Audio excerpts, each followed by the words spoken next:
Olá para você que acompanha o USCS Consciência, um programa que busca profissionalizar o campo da divulgação científica e dar visibilidade a projetos desenvolvidos na Universidade Municipal de São Caetano do Sul.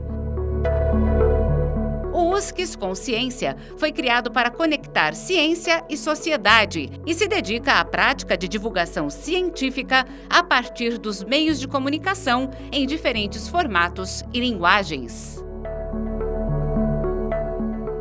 Eu sou Arquimedes Pessoni, jornalista e professor, e no programa de hoje você conhecerá um pouco mais do trabalho, comparação entre disparadores unimodais e multimodais, a partir de um instrumento sobre pensamento crítico em estudantes de medicina. Conosco está a sua autora, a mestre em inovação e ensino superior em saúde, pela USCS, Rosana Marques Ferro. A orientação da sua pesquisa ficou a cargo do professor Dr. Daniel Leite Portela. Rosana é graduada em enfermagem e administração de empresas, especialista em saúde da família e comunidade pela Unifesp, especialista em gerência de serviços de saúde pela USP, MBA em políticas públicas pela ISE Business School. Possui aperfeiçoamento em metodologias ativas de ensino e aprendizagem pela Universidade de São Caetano do Sul. Ela é docente do curso de medicina da Universidade Max Planck, nas atividades curriculares de prática médica no SUS e saúde coletiva. É facilitadora de processos de ensino-aprendizagem no projeto de fortalecimento da gestão estadual do SUS PROAD, Ministério da Saúde, CONAS e Hospital Alemão Oswaldo Cruz. Rosana, seja bem-vinda ao USCS Consciência.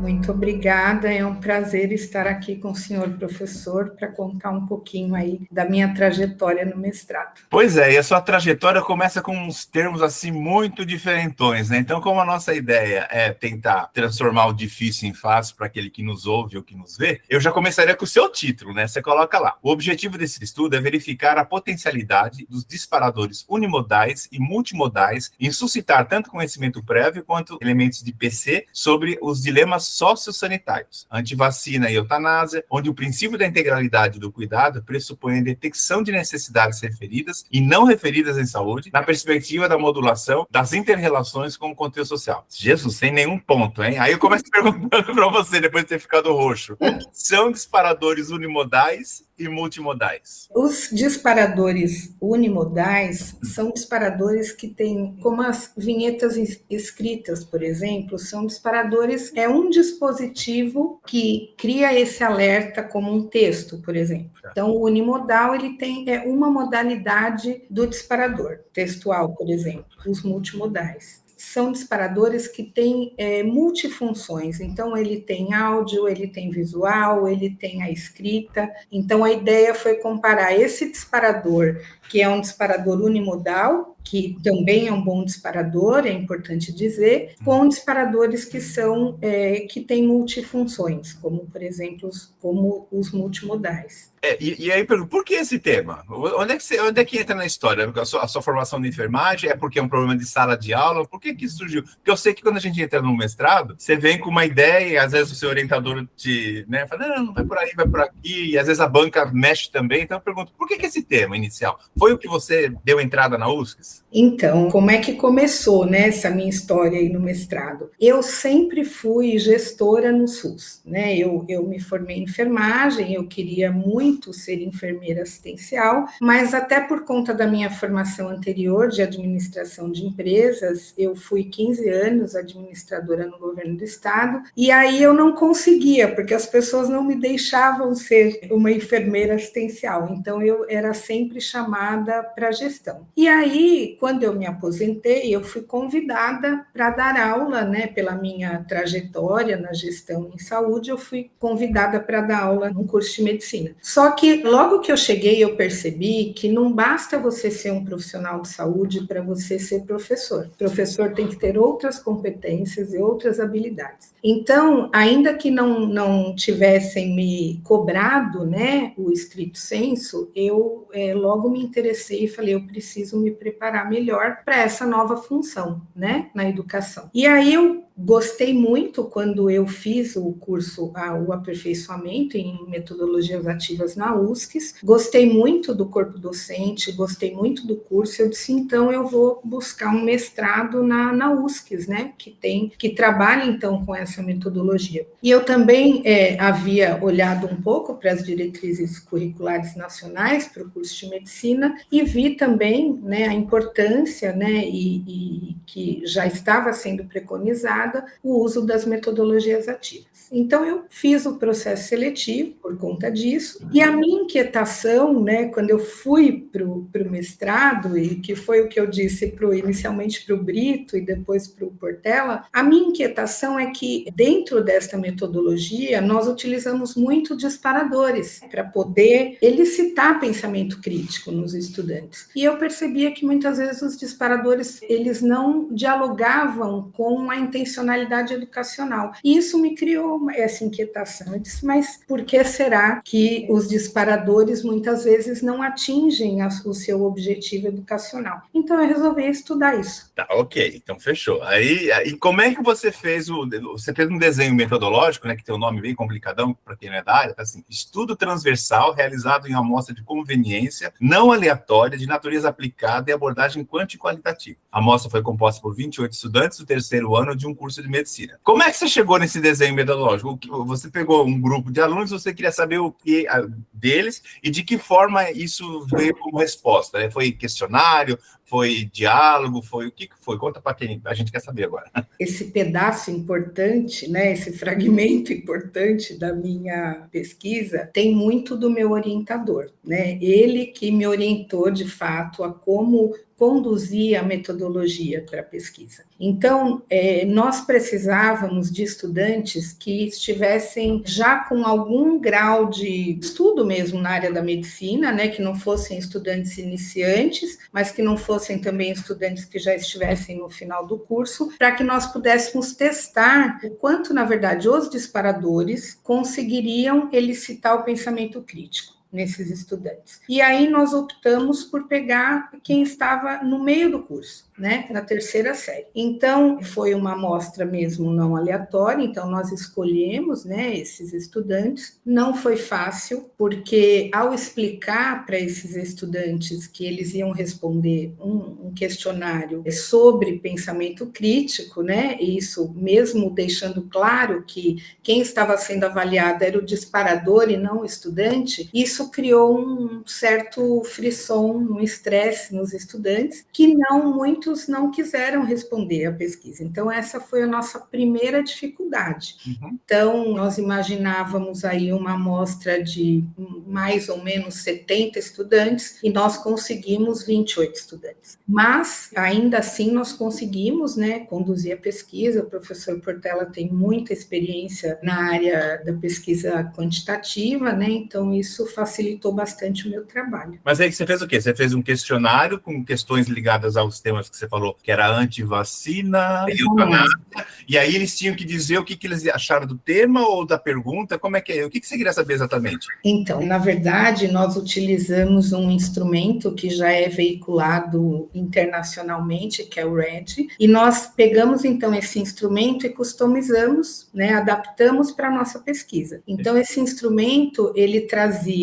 tinha 3 blocos, né, de perguntas, e o estudante, ao se aproximar daquele disparador proposto, nós tínhamos ali 4 modalidades, nós tínhamos, então, para o tema eutanásia, nós tínhamos 2 disparadores, um disparador unimodal, textual, e um disparador multimodal, que era um vídeo, né, um fragmento de um filme, Menina de Ouro, e para o outro disparador, que era o movimento antivacina, nós tínhamos um vídeo do Texas, né, que tratava do negacionismo, né, com relação às vacinas, e nós fizemos da mesma forma, nós utilizamos um textual e um multimodal. Os 2 tratavam da mesma temática, a diferença era a forma em que você apresentava o disparador. Tá, e o mesmo aluno assistia os 4, quer dizer? Não, eles foram separados. Parte dos estudantes respondiam o disparador multimodal e parte respondia o disparador unimodal. Então, o que nós queríamos comparar era que, ao responder as mesmas questões, questões, qual disparador ele citava, trazia mais do estudante em relação a uma amplitude daquela temática. Então, se ele conseguia olhar para aquele tema com maior ou menor amplitude, a partir do disparador. E foi essa a diferença que nós encontramos ao final da nossa pesquisa. Mas qual que era a tua hipótese? Que o multimodal seria melhor? Ou...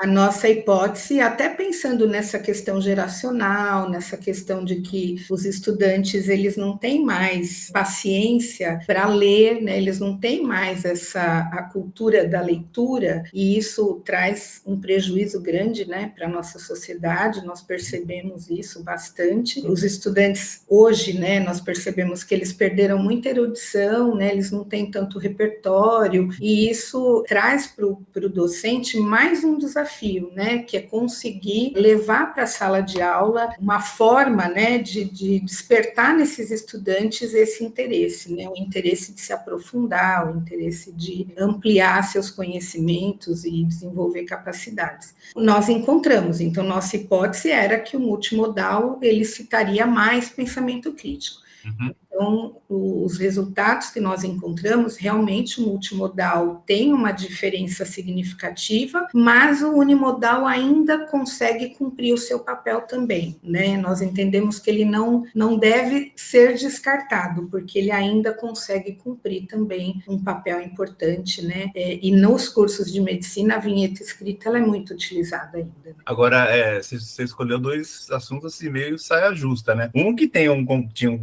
uma contaminação ideológica muito grande, né? Até pelo momento em que você vivia, né? Eu acabava de sair, né? Da antivacina. E o outro mais ligado à religião, né? A eutanásia, aqueles valores, né? Cristãos, enfim. E isso, de alguma forma, não contaminou? Assim, a pessoa até entendeu, mas ela abstraiu a razão e foi para a emoção, você acha? Eu acho que pode ter, sim, um viés, mas eu acho que o que nós queríamos é observar se esse estudante ele conseguia ampliar o seu olhar. Especialmente o estudante de medicina, ele tem muito olhar técnico e muito imediatista, né? Então, muito mais olhando para a questão da urgência e emergência, da queixa-conduta, do que um olhar ampliado. Então, o que nós queríamos é ver se ele percebia os riscos, se ele percebia outros atores envolvidos naquela temática, se ele tinha parcimônia independente daquilo que ele acreditava, da sua ideologia, se ele conseguia pensar de uma forma mais parcimoniosa, entendendo que a medicina ela se relaciona com outras áreas de conhecimento, com a sociologia, com a psicologia, com o direito. Então, a ideia era entender isso. Será que eles conseguem ampliar esse olhar a partir desse disparador? Bom, então a tua resposta foi positiva, sim. Aí, como é um mestrado profissional, você tinha que apontar uma intervenção /produto. Aí você fez o seguinte: o percurso da pesquisa embasou a construção do protocolo PIME, Protocolo Instrucional de Materiais Educacionais, a ser utilizado para apoio do docente nos cursos de medicina e outras áreas de saúde do Brasil. O que é isso? Então, esse protocolo também fez parte da nossa pesquisa, e isso também é uma das palavras-chave, que é a capacitação de profissionais. Nós entendemos que hoje você tem muitos materiais educacionais que você busca, por exemplo, no YouTube, você consegue encontrar na internet, mas que não necessariamente ele se encaixa nos currículos que estão propostos. Então, a ideia era que os professores, os docentes que praticam, que utilizam esses materiais educacionais, que eles fossem capazes também de produzir seus próprios materiais educacionais. Então, a partir deste instrumento, que ele pudesse testar. Ao produzir uma situação-problema, por exemplo, escrita, ou ao produzir um vídeo, que ele conseguisse aplicar, colocar como uma régua, né, o nosso protocolo instrucional e verificar, realmente, esse material, ele é capaz, ele é potente para desenvolver pensamento crítico? Então, essa é a nossa ideia, que os docentes utilizem esse material, utilizem esse protocolo para produzir os seus próprios materiais customizados à necessidade educacional daquela turma, para aquele currículo, para aquela escola. E esse protocolo que você montou, ele foi testado de alguma forma antes da banca? Ele foi testado antes, né, de ser aplicado. Quando nós fizemos, para não diminuir, na verdade, né, qualquer viés, nós fizemos a análise dos dados, nós construímos um codebook, e esse codebook nós, ao trabalhar os núcleos de sentido, nós trabalhamos juntos, eu, o professor Portela, um professor da Universidade do Mato Grosso, e um médico psiquiatra, que por acaso é meu marido. Então, fizeram parte desse comitê que fazia a análise dessas respostas. Então, o que nós queríamos era que, a partir dessa análise conjunta, nós diminuíssemos a possibilidade, criássemos aí algum nível de imparcialidade mesmo ao olhar para essas respostas. Então, eu acredito que nós conseguimos, né, atingir o nosso objetivo. Foi bastante interessante essas discussões, né, elas também elicitaram bastante pensamento crítico e exigiram de nós também muita parcimônia e muita observação para a amplitude das temáticas, e acho que nós conseguimos, acho que nós fizemos um bom trabalho. Tanto fez que foi aprovada, né? A minha curiosidade é qual foi a contribuição da banca no momento da qualificação? Porque a defesa, a gente sabe que você vai para a defesa, você está aprovado, porque o teu orientador não te mandaria para os leões, né? Então, ok, seja 7 com pesar ou 10 com louvor, você passou. Mas a banca da quali, que eu acho que é aquela que te enquadra, né? De falar assim, Rosana, não vá por aqui que você vai quebrar a cara, ou por que você não faz isso?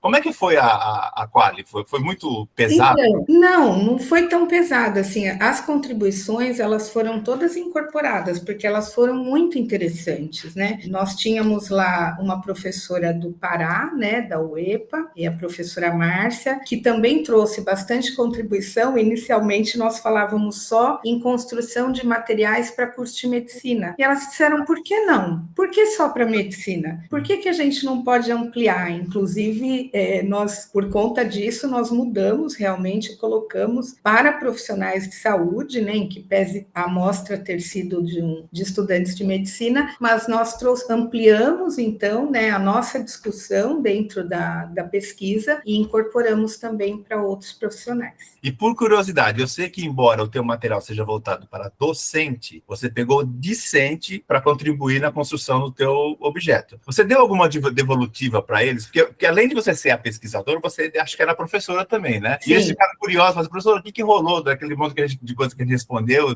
Deu bom para você? Você fez uma devolutiva para eles? Eu fiz uma devolutiva, eu compartilhei com eles o artigo, né, que foi publicado, que para a gente também foi uma alegria ter conseguido publicar numa revista internacional, que também classificada, né, pela CAPES como uma revista A4, e não foi fácil, foi uma trajetória difícil aí, mas nós conseguimos, e agora nós estamos pensando em publicar um artigo qualitativo, porque nossa pesquisa foi quanti-quali, e nós só publicamos os resultados quantitativos ainda.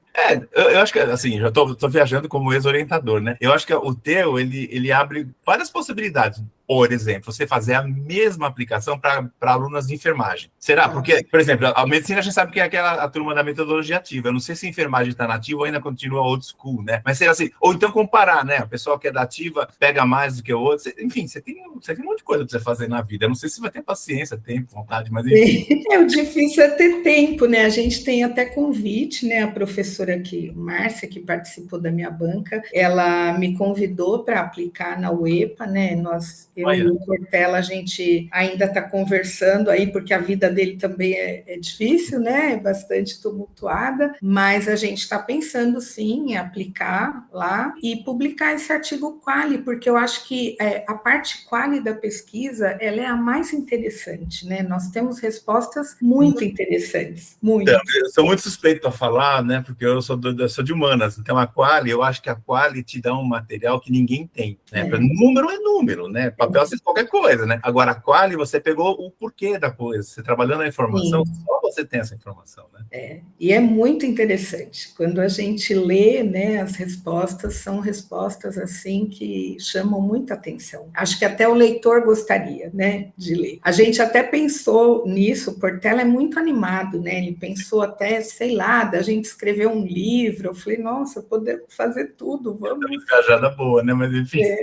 Mas é legal, eu acho que tem que ser o tubarão na tua piscina, senão você acaba criando aquela zona de conforto, já virei mestre, deixa pra lá cuidar da vida. Não, e é uma pena que a gente ainda não tem na USCS, no programa de saúde, né? A gente ainda não tem o doutorado, né? Mas eu acho que é uma questão de tempo, né? A educação tempo, já tem agora, né? Então, assim, eu acho que, como diria meu nono, piano se vai lontando, né? Eu acho que vão construir, né? Agora, assim, para encerrar, eu queria saber o que o mestrado contribuiu para você, pessoalmente, profissionalmente, né? Porque você já tinha feito MBA, especialização. Mestrado é uma outra pegada, embora seja um mestrado não acadêmico, né? Mas, assim, você sofreu demais, foi bom, você aprendeu, fuja disso, não volte mais, adorei, vou para o doutorado. Qual que é a sua? Eu acho que todo discente de estrito senso sofre um pouco, né? A gente sofre, tem momentos que você acha que não vai conseguir, que você vai desistir. Eu cheguei a falar, eu vou desistir, não aguento mais isso e tal. Mas hoje, né, quando eu olho para trás, eu fico muito feliz, né? Eu acho que foi muito acertada a escolha da universidade. Eu não sei se eu teria tido tanto acolhimento e tanta presença próxima de um orientador como eu tive, né, na USCS. Você, inclusive, foi aí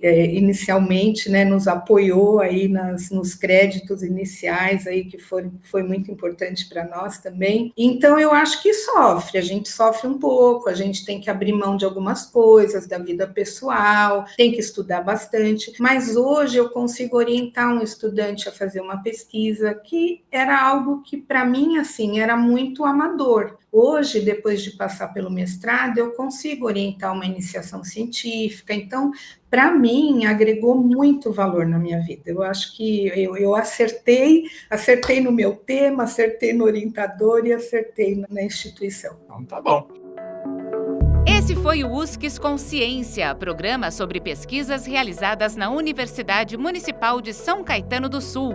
Este episódio teve a apresentação de Arquimedes Pessoni e trabalhos técnicos de Márcio Roberto do Nascimento Filho. O USCS Consciência é uma produção da Coordenadoria de Comunicação e Universidade de São Caetano do Sul e pode ser acessado no canal do YouTube da USCS e nos aplicativos de podcast. Você encontra o USCS Consciência nas redes sociais Facebook e Instagram.